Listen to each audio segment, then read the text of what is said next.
अब यहां पर स्वर्ग और नरक का वर्णन आता है। राजा परीक्षित पूछ रहे हैं कि दोनों में क्या होता है। सुखदेव जी बताते हैं स्वर्ग में इच्छाएं पूरी होती है, नरक में दंड दिए जाते हैं। दंड दिए जाते हैं ये सुनकर राजा परीक्षित कहते हैं कि प्रभु ऐसा हो सकता है कि जीव पाप भी करे और नरक भी ना जाए।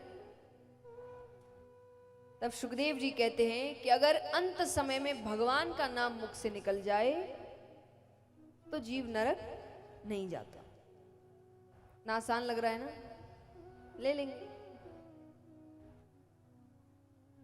पर जन्म जन्म मुनि जतन कराही, अंत राम कही आवत नहीं। इतना आसान नहीं है। पर यहां राजा परीक्षित कहते हैं कि प्रभु क्या ऐसा किसी के साथ हुआ है? तो सुखदेव जी बता रहे हैं कि कन्नौज नगरी में एक ब्राह्मण रहते थे, उनके पुत्र हुआ अजामिल। बचपन से अच्छी सीख दी गई है, बड़े होते हैं। एक बार रास्ते से निकल रहे हैं, एक व्यक्ति को एक गणिका के साथ संभोग करते हुए देख लिया। गणिका अच्छी लग गई, बुराई मन में प्रवेश कर गई। अब वो उसे अपने साथ लेकर आ गए। बुराई हमेशा नजरों से प्रवेश करती है। नजर बिगड़ी, मन बिगड़ा, मन बिगड़ा, स्वभाव बिगड़ा, स्वभाव बिगड़ा, चरित्र बिगड़ा, और जिसका चरित्र बिगड़ गया उसका तो जीवन ही बिगड़ गया।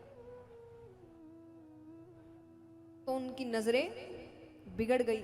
अब यहां पिता की मृत्यु हो गई, अब पूरी आजादी। अब एक अवगुण आए तो बाकी अवगुणों को वो बुला ही लेती है।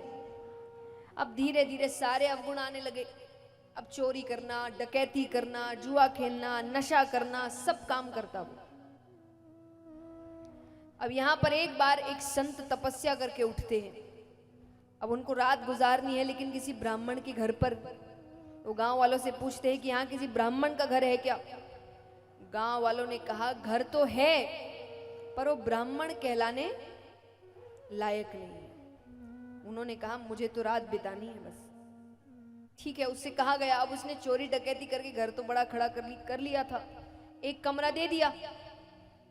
अब रात में ऋषि ने सब कुछ समझ लिया कि कौन है, कैसे हुआ, क्या हुआ।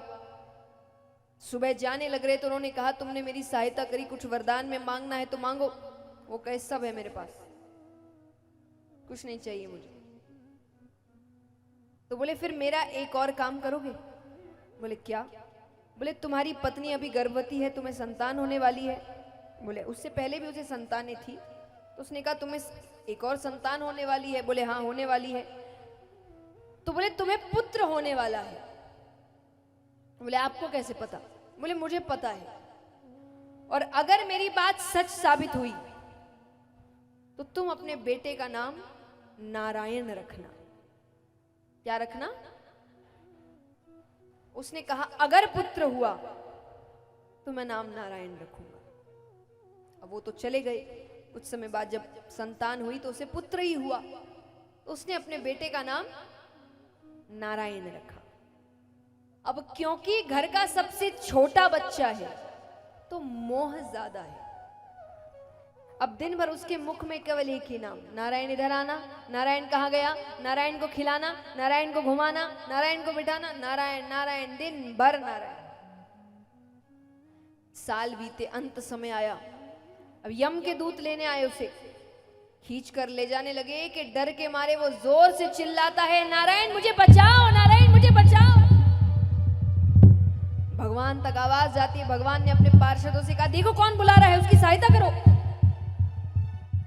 भगवान के पार्षदों को देखकर यम के दूत भाग गए। अब यमराज भगवान के पास आए कि आपके किसी भक्त का अंत समय होता है, मैं नहीं जाता, पर ऐसे पापी के लिए आपके पार्षद आए। भगवान कहते पापी हो पुण्य करने वाला हो, तुम्हें पता है जो अंत समय में मेरा नाम ले ले वो नरक। अरे यमराज कहे आपका नाम नहीं ले रहा था, वो अपने पुत्र नारायण का नाम ले रहा था। भगवान कहते पुत्र समझकर, पिता समझकर, मित्र समझकर, शत्रु समझकर, नाम तो मेरा ही ले रहा था। बोलिए कृष्ण कन्हैया लाल की।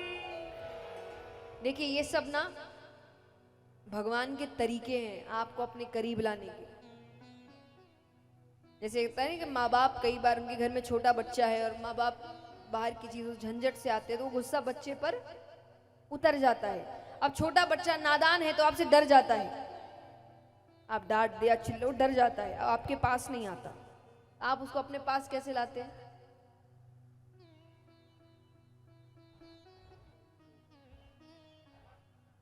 इससे लालच, आप लालच देते हैं।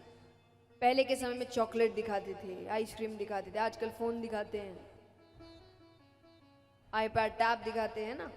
ये देखकर बच्चा आपके यानी लालच देते हैं, वो लालच से आपके पास आता है। जब कई बार हमारे जीवन में दुख संकट आ जाते हैं, हम भगवान से दूर हो जाते, डर जाते हैं, तब भगवान हमें लालच देते हैं। अब देखिए सांसारिक लालच भगवान दे नहीं सकते, मतलब दे तो सकते हैं पर देकर फायदा नहीं है, क्योंकि व्यक्ति तो काम कर ही रहा है।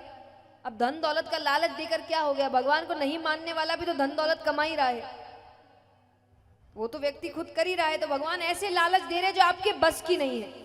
भगवान कहते कल्याण कर दूंगा इधर, पाप काट दूंगा इधर, नाम लेने से नरक नहीं जाएगा, मेरे पास आ तो सरी।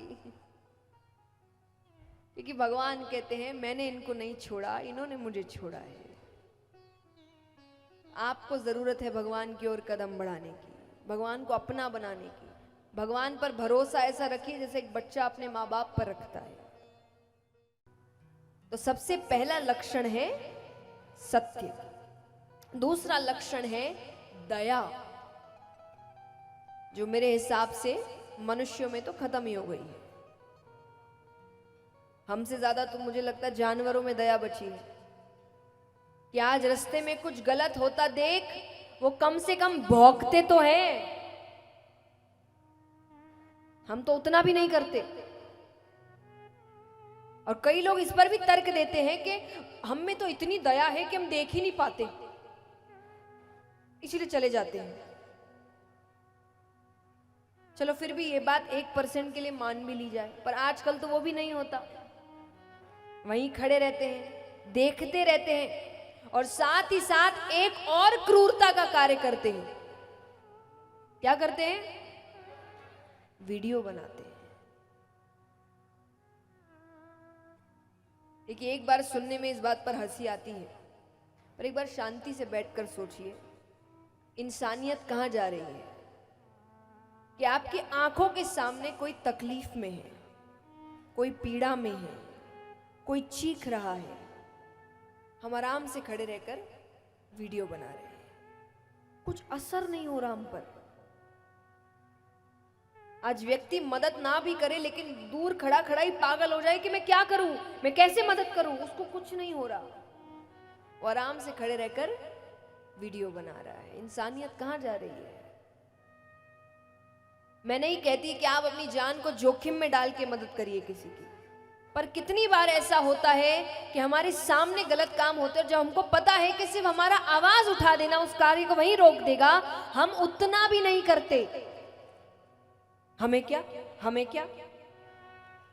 तो याद रखना दुनिया गोल है, चीजें घूम कर आती है। आज किसी को मदद की जरूरत है, उसकी आंखें ढूंढ रही है कोई मेरी मदद कर दे, और आप सामने से ये सोचते हुए जा रहे हैं मुझे क्या। किसी दिन आपको भी मदद की जरूरत पड़ेगी, आपकी आंखें भी ढूंढ रही होगी कोई मेरी मदद कर दे, तब सामने से लोग यही सोचते हुए जा रहे होंगे हमें क्या। ये दुनिया गोल है, एक एक चीज घूम कर आती है। और सच्ची बात है एक गलत कार्य भी आपका घूम कर आता है। एक बार एक कंपनी के बॉस है, मूड खराब है किसी बात पर, अब गुस्सा आ रहा है, किस पर उतारे? सामने कर्मचारी आता है कार्य लेकर, कुछ खास गलती है भी नहीं वो जो फाइल लेकर आया है उसमें, पर उसको तो गुस्सा आ रहा है ना, उसको गुस्सा उतार रहा है। उसने उस छोटी सी गलती के लिए उसको एक थप्पड़ लगा दिया। ये सब काम मुझे करना पड़ता है, मैंने तुम लोगों को रखा क्यों है? अब उसको काम की जरूरत है, नहीं होती तो शायद उसने भी थप्पड़ लगा दिया होता। कुछ कर नहीं सकता, चला गया चुपचाप वहां से। अब उसको गुस्सा आ रहा है, वो घर गया, खाने बैठता है, पत्नी ने भोजन ला कर दिया, ये अच्छा नहीं, वो अच्छा नहीं, ऐसा नहीं, वैसा नहीं, जोर जोर से चिल्लाने लगा, पूरा गुस्सा अपना पत्नी पर उतार दिया। शांत हो गया। अब किसको गुस्सा आ रहा है? पत्नी को। वो पति पे नहीं उतार पा रही, उसके सामने से उसका बड़ा बेटा जा रहा है, उसने उसको एक थप्पड़ लगा दिया। अब किसको गुस्सा आ रहा है? बड़े बेटे को। वो मां पे उतार नहीं सकता, उसके सामने नीचे उसका छोटा भाई खेल रहा है, उसने उसके सर पर एक थप्पड़ लगा दिया। ये खिलौने बिखार के रखता है, पूरे घर में ऐसे करके रखता है। अब किसको गुस्सा आ रहा है? छोटे बेटे को। अब घर में कोई बचा नहीं जिस पे वो गुस्सा उतार सके, तो वो घर से बाहर जाता है तो सामने कुत्ता है, उसने कुत्ते को ही लात मार दी। वो कुत्ता डर के मारे भागता है, चोट लगी ना उसको, तो वो डर के मारे भागते भागते वो एक व्यक्ति से टकराता है। अब एक व्यक्ति से चोट लग चुकी है, दूसरे से टकराते ही उसको लगा ये मुझे कुछ करे, इससे पहले उसने उसको काट लिया। वो व्यक्ति कौन था? बॉस।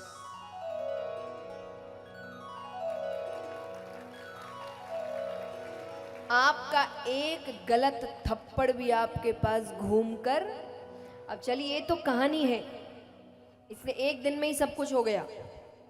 जिंदगी ऐसी नहीं है, जिंदगी में समय लगता है। 1 साल बाद, 2 साल बाद, 5 साल बाद, 10 साल बाद, 20 साल बाद, पर घूम कर आएगा। इसीलिए मैं हमेशा कहती हूँ, कई बार जीवन में ऐसी परिस्थितियां आती है और व्यक्ति को लगता है कि ये मेरे साथ क्यों, मैंने ऐसा क्या किया।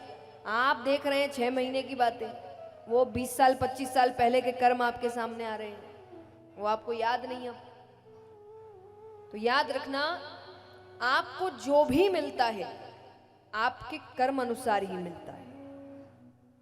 अब चाहे वो कर्म इस जन्म के हैं या पिछले जन्म के हैं, पर कर्म आपके ही है। भगवान किसी को कुछ बिना उसके कर्मों के नहीं देते। तो आपको जो भी मिल रहा है, अच्छा है, बुरा है, बढ़िया है, ठीक ठाक है, वो सब हमारे ही कर्मों का फल है।